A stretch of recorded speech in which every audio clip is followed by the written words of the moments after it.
آج ماضی قریب کی ایک بہت بڑی ہستی کے حوالے سے کچھ باتیں کرنی ہیں، جو اپنے وقت کے بہت عظیم محدث، مفسر، مناظر، خطیب، صاحب علم، صاحب روحانیت، صاحب باطن اور استاذ العلماء تھے۔ میری مراد ہے حضرت علامہ مولانا مفتی منظور احمد فیضی صاحب رحمۃ اللہ تعالی علیہ۔ آپ کی ذات مبارک کے ساتھ میری جو ذاتی تعلق ہے وہ اس اعتبار سے، ایک قلبی لگاؤ اس اعتبار سے بھی ہے کہ مجھے آپ کی زیارت کا شرف بھی حاصل ہوا، آپ کے پاس بیٹھنے کا موقع بھی ملا، آپ کے ملفوظات عالیہ بھی سنے اور آپ کے معمولات مبارکہ کو بھی دیکھا۔ اپنے وقت کے عظیم محدث،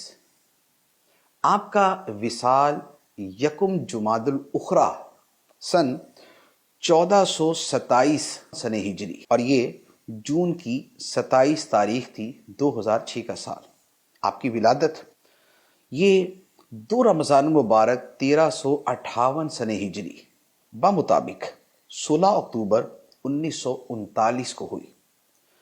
آپ کی ماشاءاللہ بڑی ہی پیاری شخصیت تھی۔ آپ کے والد گرامی حضرت علامہ مولانا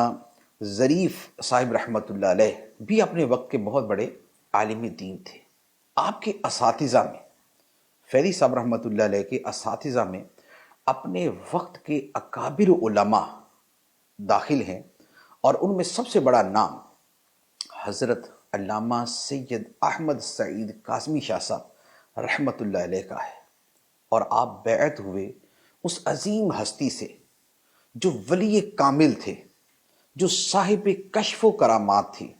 جو صاحب باطن تھے، عشق رسول صلی اللہ علیہ وآلہ وسلم کا عظیم پیکر تھے، حضرت علامہ خواجہ فیض محمد شاہ جمالی رحمۃ اللہ تعالی علیہ۔ فیضی صاحب رحمۃ اللہ علیہ کی جو حیات طیبہ ہے، جو آپ کی مبارک زندگی ہے، اگر اسے چند حصوں میں بیان کروں تو آپ کی شان یوں نظر آتی ہے کہ ایک تو آپ بہت بڑے محدث تھے، اور آپ کا محدث ہونا ہر اس آدمی کو پتہ ہے جس نے آپ کی کوئی ایک تقریر بھی سنی ہو، جس نے آپ کے پاس شرف تلمذ حاصل کیا، آپ کے درس حدیث کے اندر اگر کوئی بیٹھا یا آپ کی کتابوں کا مطالعہ کیا۔ میں نے الحمدللہ آپ کی کتابیں بھی پڑھی اور آپ کی گفتگو بھی سنی اور آپ کا خطاب بھی سنا، اور اس میں احادیث طیبہ جس روانی کے ساتھ، جس خوبصورتی کے ساتھ آپ بیان فرماتے تھے، وہ آپ کا کمال تھا اور آپ کا امتیاز تھا۔ اسی طرح آپ اسی مرتبے کے مفسر تھے کہ آپ کی تقاریر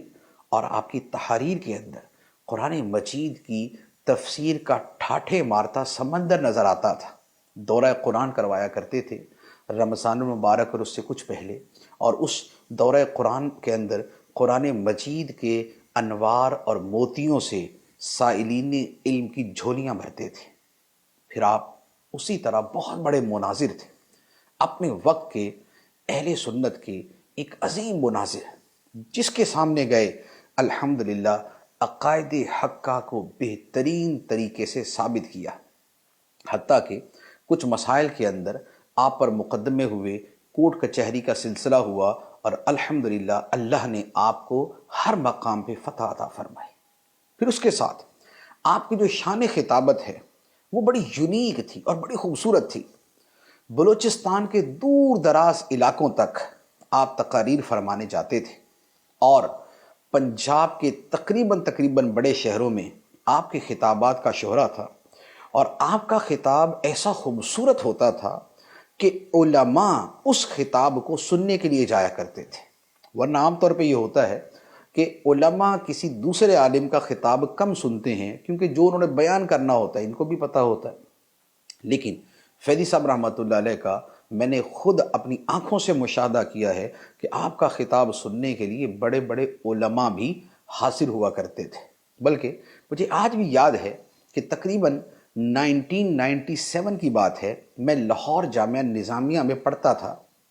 تو ہمارے جامعہ کا جو ماحول تھا، چونکہ علمی ماحول تھا، تو اس میں تقریریں سننے کا اتنا زیادہ کوئی رجحان نہیں تھا اور نہ اس کی حوصلہ افزائی تھی۔ لیکن ایک دن کیا ہوا، ہمارے استاد صاحب نے فرمایا کہ آج رات فلاں مسجد میں، بھاٹی گیٹ کی ایک مسجد میں بہت بڑے عالم دین کا بیان ہے، ساری کلاس ان کا بیان سننے جائے۔ ہم سب کے لیے یہ ایک بڑی حیرت کی بات تھی کہ ہمیں تو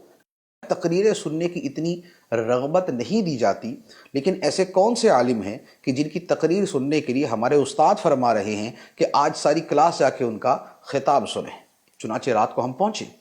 مسجد میں پہنچے، خطاب شروع ہوا، اور ممبر کے اوپر جو ہستی بیٹھی ہوئی تھی وہ حضرت علامہ مولانا منظور احمد فیضی رحمۃ اللہ علیہ کی تھی۔ اور آپ یقین کیجئے کہ ہم نے جب ان کا خطاب سنا، مجھے یاد پڑتا ہے کہ کم از کم جس موضوع پہ انہوں نے خطاب کیا، شاید 100 کے قریب حدیثیں عربی کے اندر پڑھی ہوں گی۔ تقریباً 2 گھنٹے کا خطاب اور احادیث طیبہ کی روانی، سبحان اللہ سبحان اللہ، عشق رسول صلی اللہ علیہ وآلہ وسلم جو اس میں موجزن تھا، نبی پاک صلی اللہ علیہ وآلہ وسلم کا نام مبارک جس محبت، عقیدت اور القاب و آداب کے ساتھ ادا ہو رہا تھا، اسے دیکھ کے اور اسے سن کے ایمان تازہ ہو گیا۔ یہ آپ کی خطابت تھی، اور آپ کے تقریباً تمام خطابات اسی انداز کے ہوا کرتے تھے۔ پھر اس کے ساتھ علامہ صاحب رحمۃ اللہ علیہ کی ایک اور بہت بڑی خوبی، آپ تدریس فرماتے تھے، اور الحمدللہ جامعۃ المدینہ گلستان جوہر میں آپ نے کئی سال تک دورہ حدیث میں تدریس فرمائی۔ اور یہ وہ زمانہ تھا کہ جس میں میں بھی وہاں پر مدرس تھا جامعۃ المدینہ میں، اور حضرت اپنی فیملی کے ساتھ جس گھر میں رہتے تھے اس کے ساتھ والے کمرے میں میری رہائش تھی، اور وقتاً فوقتاً آپ کی زیارت بھی ہوتی، آپ کے گھر پہ حاضری بھی ہوتی، آپ کی باتیں بھی سننے کو ملتی، اور آپ کی باتوں کا جو موضوع ہوتا تھا، جو گفتگو کا موضوع ہوتا تھا، نبی پاک صلی اللہ علیہ وآلہ وسلم کی محبت اور عقائد اہل سنت اور خدمت دین۔ جب بھی آپ کے پاس بیٹھے آپ کے موضوعات یہی ہوتے تھے، اور دورہ حدیث پڑھاتے ہوئے آپ یقین کیجئے کہ ہم پرانے بزرگوں کے بارے میں سنتے تھے کہ اس انداز میں حدیث پڑھاتے تھے، لیکن فیضی صاحب رحمۃ اللہ علیہ کو لوگوں نے اپنی آنکھوں سے دیکھا کہ نبی پاک علیہ الصلاۃ والسلام کے احوال اور فضائل بیان ہوتے تو خود بھی روتے تھے، طلباء کو بھی رلاتے تھے۔ نعت شریف پڑھی جاتی، نبی پاک علیہ الصلاۃ والسلام کی نعت شریف سنتے ہوئے آپ زارو کتار روتے، اور دل و دماغ کے ساتھ ایسا لگتا کہ جیسے بارگاہ مصطفیٰ صلی اللہ علیہ وآلہ وسلم میں حاضر ہیں۔ پھر اس کے ساتھ آپ کا جو تصنیفی کام ہے، جو آپ نے تحریری کام کیا، وہ بھی الحمدللہ ایک ضخیم کام ہے۔ آپ کی جو کتابوں کی فہرست ہے وہ ہے تقریباً 57 کتابیں آپ نے تصنیف فرمائی، اور اس میں جو سب سے عمدہ، سب سے اعلیٰ، سب سے علمی اور سب سے خوبصورت کتاب ہے وہ ہے مقام رسول صلی اللہ علیہ وسلم۔ مقام رسول، نبی پاک صلی اللہ علیہ وآلہ وسلم کے مقام و مرتبہ کے بیان میں انتہائی خوبصورت، انتہائی جامع کتاب ہے۔ پوری کتاب پڑھے، نبی پاک علیہ الصلاۃ والسلام کی عظمت، محبت، تعظیم، مقام، شان، صفات کا جو بیان ہے، اور اس پہ جس کثرت کے ساتھ آپ نے حوالہ جات جمع فرمائے ہیں، سبحان اللہ سبحان اللہ، آپ کے اس علمی مہارت سے قدماء کی یاد تازہ ہو جاتی ہے، پرانے زمانے کے جو بڑے بڑے علماء تھے ان کی یاد تازہ ہو جاتی ہے۔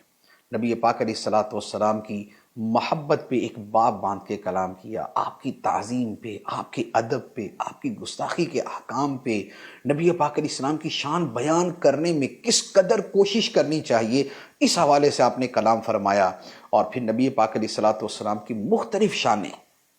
آپ کے علوم عالیہ، نبی پاک علیہ الصلاۃ والسلام کے معجزات، آپ کے تصرفات، آپ کے اختیارات، اللہ کی بارگاہ میں آپ کا مقام، دیگر نبیوں پر آپ کی فضیلت، اس طرح کے 20 موضوعات ہیں جو آپ نے اپنی اس کتاب کے اندر تحریر فرمائے۔ آپ کا انتقال 1 جمادی الاخری کو ہوا، کل 1 جمادی الاخری ہے، اسی مناسبت سے یہ میں نے آج کچھ آپ کے حوالے سے باتیں ذکر کی ہیں۔ اللہ تعالی ہمیں آپ کے علمی فیوز سے حصہ عطا فرمائے، آپ کو اعلیٰ علیشین میں بلند درجہ عطا فرمائے، آمین، بجاہ النبی الامین صلی اللہ علیہ وسلم۔